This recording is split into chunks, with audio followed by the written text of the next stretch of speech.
Welcome everyone. Today we're going to take a look at the forgotten member of the Poison Dark trio that is in Pokemon Go. So that which is Drapion. Everyone keeps talking about Skunk Tank and Alolan Mark, about how good it is, but with the recent update to Poison Sting, Drapion has become a lot more legit, a lot more useful. And with Poison Sting being a much shot clone, it gets to its fast moves better, and it's definitely an upgrade from its previous moveset of Ice Fang or Infestation. So we're going to take a look at a few sets that I did with Drapion here. Now let's take a look at a few battles that we did with Drapion, and we're going to use it with Azumarill and Jellicent at the back. So for Drapion, we are going to be using Poison Sting, Crunch and Sludge Bomb. So because of Poison Sting's high energy generation, we are able to use it with its stab moveset as opposed to going with the normal Aqua Tail plus Crunch or Sludge Bomb. And at the back, the Jellicent has a Shadow Ball and Ice Beam, just in case of any grass types that might come out, or even the dark types like Scrafty or Shiftry for that matter, because in that case then it will be completely walled and Drapion will have a lot to do when it comes back into play. So in this first game we got Drapion versus a Shadow Skunk Tank. I believe this is one of the teams that Niantic had shoutcasted last week. And here I made a misplay. I should have swapped right out, because that Niantic team has a Jellicent at the back as well, which Drapion does it really well against, and I should have brought in Azumarill here to bait out that Jellicent. But at this point with Zero Shields, I thought that it was a better play for it, but in hindsight it could have gone way better. So at this point I take a Psychic from Medicham, and then they swap into their own Jellicent. And being one shield down in a mirror fight with Azumarill not having the coverage of Play Rough, it's going to be complicated, because Azumarill will just do resisted damage throughout the Jellicent, and it being a bulky Pokemon, it will not do that much damage to begin with. So at this point we're just trying to drive down the clock, see whether or not Jellicent come back in and get a Shadow Ball into Jellicent as well as Medicham after that. But as you can see here, they brought in Medicham again, and Jellicent has a lot of energy at the back, trying to farm it down, but unfortunately I don't think we can do it, because the Medicham also had residual energy, whereas another Psychic, and that be a GG for the first game. So yeah, in that first game, I think the mistake was, like I said earlier, I should have swapped out from Drapion immediately when the Medicham came in into Azumarill to beat out Jellicent. That would have been much better. Then I could have aligned Jellicent with the Medicham. And then here we had a Skarmory lead in the second game. So I think this is where Aqua Tail would have been better. It's cheaper, it's spammier, it would have done a lot more damage. And I swapped out to Jellicent, and here I shield first and thinking it was a Brave Bird, and it was. And they swap into a Jumpluff. And as you guys can see here, Jumpluff is not exactly a counter to Jellicent, especially if it is rocking Ice Beam. Jumpluff of course has Bullet Seed, generates a lot of energy, but at the same time it's quite slow to Energy Ball.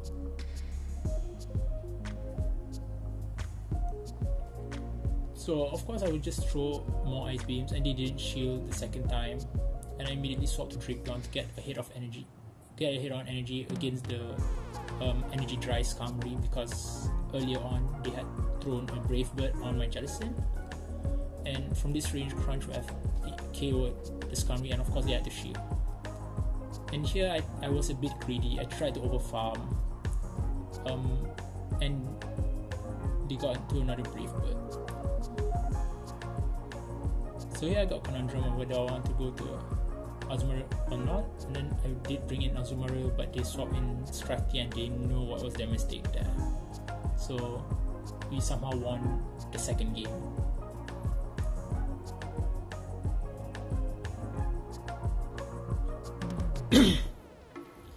Sorry about that. I have a slight sore throat. And going on to the third game, Drapion,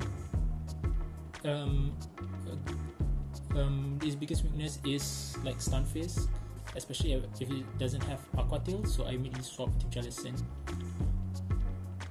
because it can take like 2 Earthquakes, and even then Stunfisk will not be able to farm down. It will most probably have to throw another Rock Slide. So with Jellicent and its moveset and its bulkiness, it is able to beat Galarian Stunfisk if you invest shields in it. Here I tried to go for another one, hoping to take their first shield, and I do, and then here they made a mistake. They tried to farm me down, but with Jellicent's bulkiness and Hex being a great move, I'm able to get to another Ice Beam and farm it down. I mean, get to a second charge move, my bad. So 2 shields up, of course I can just use a shield here. There's no point of saving shields and taking the hit on Azumarill because of what might be at the back, and of course they have Altaria. And here the simple answer is Altaria is when you see Altaria being brought into Azumarill, you know that they have something at the back that will also be bad to Azumarill, most probably. And yeah, this is the weird, I mean this is quite funny part. I mean they have Chansey. I wasn't expecting Chansey to be a part of the cup, but then again, I mean part of Great League meta, but then again it's early in the season, everyone just brings whatever they have, and I assume that this team is supposed to be a timeout strat team because of the bulkiness of the mons that are in the team. I mean Galarian, Stunfisk, Altaria, Chansey, all bulky Pokemons, able to take hits, able to be the punching bag. But then again, when you have a safe swap like Jellicent with Ice Beam, it's going to get complicated when your backline is against a Pound, Chansey, and Altaria. So going on to the 4th match, again with a Skarmory lead. Of course, we, like the previous game, we'll go into Jellicent and we are met with Meganium. I was surprised here that they were able to get to a Frenzy Plant at the same time as us getting to Ice Beam. So of course we'll shield it because we hope that we can get to a second Ice Beam before they get to a Frenzy Plant. And here of course we know that after realizing that they got to the Frenzy Plant before our first Ice Beam, that they were most probably gonna get to it before us, and here they overfarm and got to the 3rd Frenzy Plant. And Drapion here also could have done better against the Meganium, could have gotten out with a lot more health. As you can see, Drapion was almost at full health, and then there was a mistake. We should have gone for a Sludge Bomb, which basically took out my Drapion, and now they bring him back the Skarmory, and with 0 shields, it's easy for them to just go for Brave Bird, or in this case, Flash Cannon. And they have a Bastiodon at the back, so it's a GG's here. I mean, Azumarill couldn't do much against 2 tanks like Skarmory and Bastiodon, but it's a quite interesting also of a team comp. It'd be especially hard if they have a Galarian Stunfisk lead, but then again, all teams have their pros and cons. Some some will have an obvious weakness. Like in that case, their team will have been totally walled by G-Fisk if their Meganim was out of play. And the last match of the first set, we got a Drapion versus Alolan Graveler matchup, and I realized later on that this was also a problematic backline Pokemon, Alolan Graveler, because of my double water at the back strat. So I had to preserve Drapion here to the best of my ability. So I went for the straight crunch spam in order to take their shield. Aqua Tail would have been very nice here, doing super effective damage, but then again, in this specific lineup, we want to use Drapion as more of an anti-charmer as well. And they made a crucial mistake here. They brought in their Hypno to take in a charge move from Drapion, and of course, seeing this, I just bring in Jellicent. We can definitely get to the Shadow Ball before they get to a Thunder Punch, for that matter, because Confusion is very slow. And then here we just bring in, then they brought in Alolan Graveler again. We're just gonna let it go. We are not gonna outspam them, but they threw a Rock Blast, which is quite weird. I guess they were expecting us to shield, and we took their last shield as well. And here they are really loaded with energy. I think they have a Stone Edge ready. And then we bring in Azumarill. We can use the Drapion as maybe a second shield. A third shield, sorry. And it's Clefable at the back. Quite interesting. I think that was a mistake on my part, swapping out to Drapion. Because the initial planning was to use it as a third shield, but then again I thought that the Alolan Graveler had a second Rock Blast, and I think that, and the Clefable on their end survives with 1 HP and a Dream, as Sonic usually says. So for the first set, we went 2-3.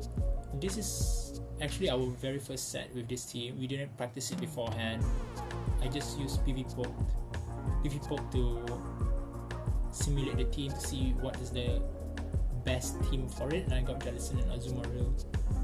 Of course, my Azumarill is not XL, so it's less bulky, and definitely XL is recommended here as compared to non-XL, because the extra bulk will let it survive a Frenzy Plant from the grass types. And in the 6th match, we got a Jellicent lead. If it doesn't run Ice Beam, then this is very good for Drapion, because the only thing that can hurt it is Bubble Beam, and that is a very weak move. It can only debuff your attack by 1 stage. But here they went for double. I still don't shield it, and they actually went for Shadow Ball instead, which is pretty weird because Drapion is a dark type. It will single resist the ghost moves from Jellicent. And realizing the mistake that we did during the first game, so we immediately swapped to Jellicent against the G-Fisk, and then they brought in Magikarp. So it was a game over, because with 1 shields each, it will definitely be, with even shields, it will definitely be good on our side. But with a shield advantage, Magikarp couldn't do anything to Jellicent.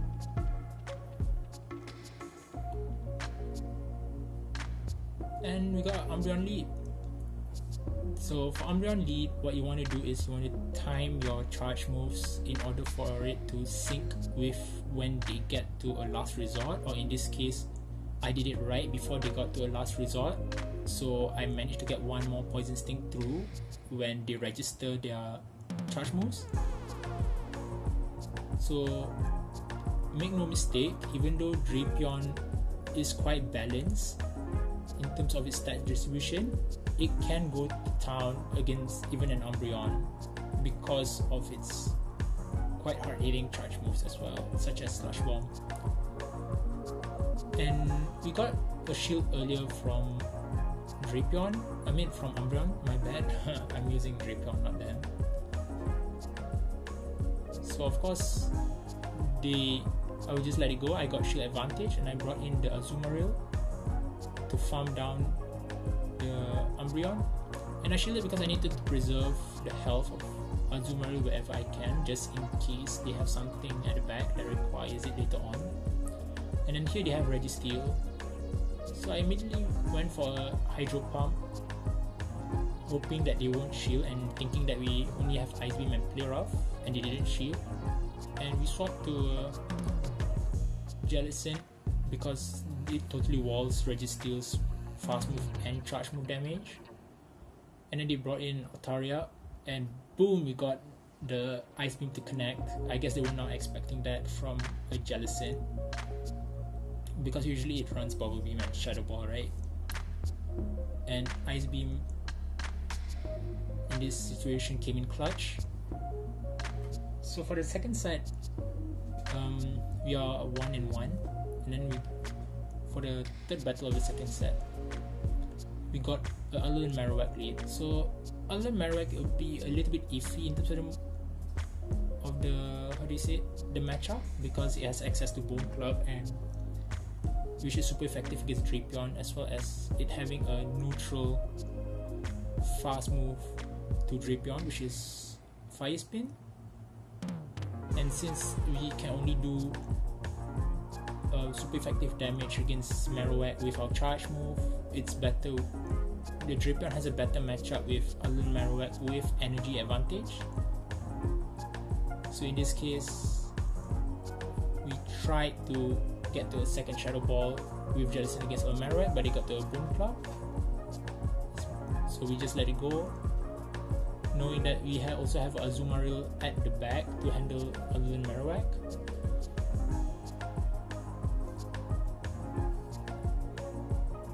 So Azumarill in this case, even though it's not XL, it's still quite tanky. It's still able to get some moves. I timed so it's able to get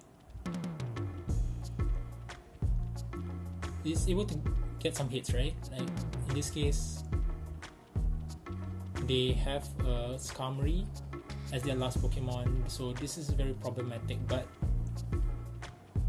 Drapion with energy advantage, it can run through teams, especially in this case because Drapion has Crunch, all the energy for almost 2 crunches from the Alolan Marowak matchup. He's able to use it here and farm down the Skarmory.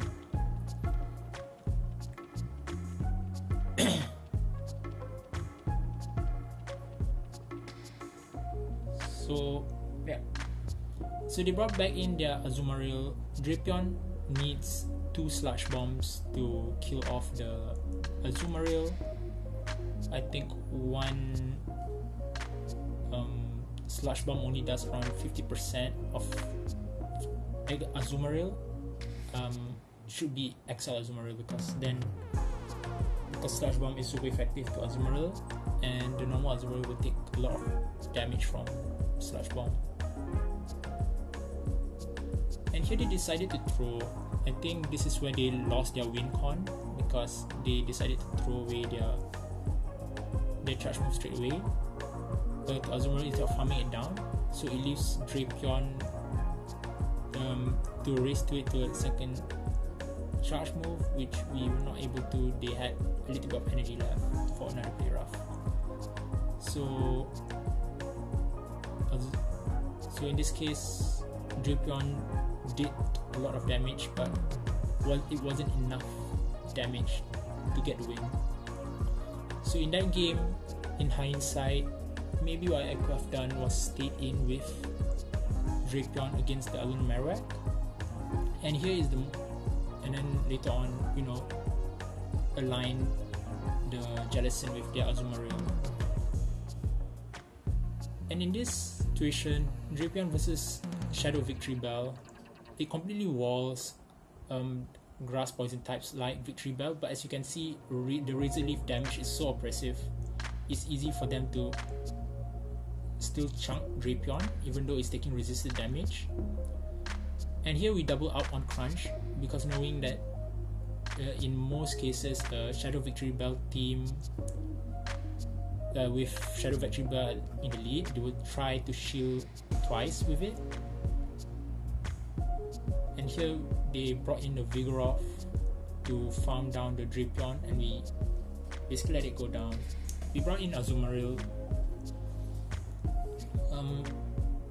It's a pretty weird decision when I look at it after the match, because I could have brought in Jellicent to take the body slams from the Vigoroth, because it will double resist due to its ghost type. And as you can see here, their last mon is Bastiodon, which is a normal core with Shadow Vectreebel. You have a Shadow Vectreebel with Bastiodon, but usually you see it in reverse with Bastiodon in the lead with Shadow Vectreebel at the back line, maybe as a closer or a safe switch in a Crosshole team. So here we try to align our fast moves so that they were not able to sneak in, but so now is more, and here we CMP tie because they have enough smackdowns to get to another Stone Edge, and we didn't need to swap into Azumarill to take the hit.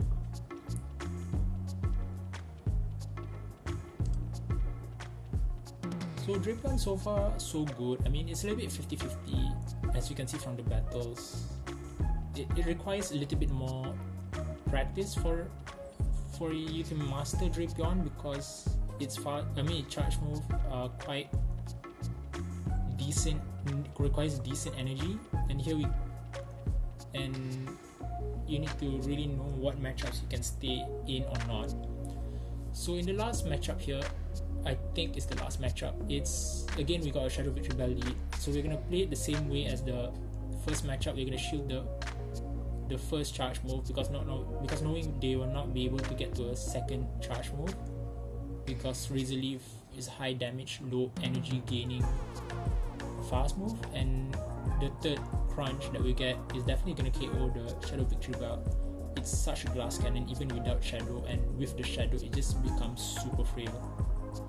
And here they brought in defense from Deoxys, and Jellicent is just gonna go to town. We can safely shield here, just in case if it's a Thunderbolt, and the Jellicent can just basically overfarm a bit and go for a Shadow Ball. It's gonna do super effective damage against the Deoxys, and whatever's at the back will definitely be in for a surprise. And again, it's a Bastiodon. I mean, like, you can't go far with a Shadow. I mean, you won't have to go far to find a Shadow Vic Bastiodon core, because it's such a staple core in the Great League meta, because it's all about the fast move damage. And definitely it's good in the sense that you don't have to rely on shield pressure, but then again, because you don't rely on shield pressure, they will also be able to the opponent with a correct Pokemon alignment can definitely wall the team even more.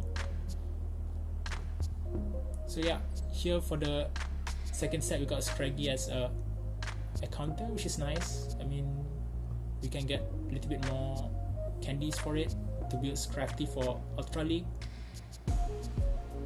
and we got to rank 17 with this team. So in hindsight, of course, this is a very good team. Love it. I like it because it's a mon which nobody actually uses it.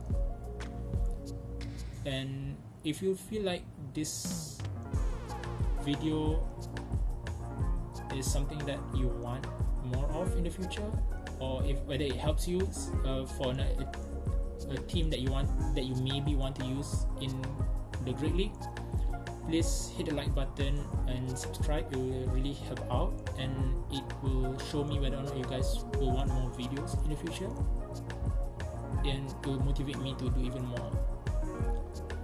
That's all for today. I'll see you in the next one.